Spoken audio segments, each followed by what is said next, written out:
নমস্কাৰ প্ৰিয় বন্ধু বান্ধৱীসকল। বাৰিষাৰ এই বৰষুণজাক বৰকৈ দিব ধৰিছে নহয়নে? পিছে বৰষুণৰ মাদকতা বাৰু উপভোগ কৰিছেনে?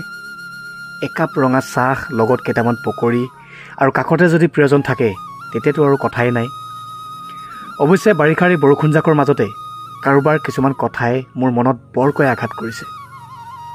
মই জানো এদিন তেওঁ মোলৈ মনত পেলাব, ফোনটো হাতত লৈ হাজাৰ চেষ্টা কৰি মোক ফোন কৰিব নোৱাৰিব, কাৰণ তেতিয়ালৈকে সময় বহু দূৰ আগুৱাই যাব।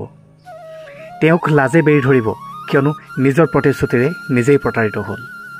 তেওঁৰ আশে পাশে থকা মানুহবোৰৰ আগত এটা কৃত্ৰিম হাঁহিৰে নিজক সংযত কৰিবলৈ চেষ্টা কৰিব।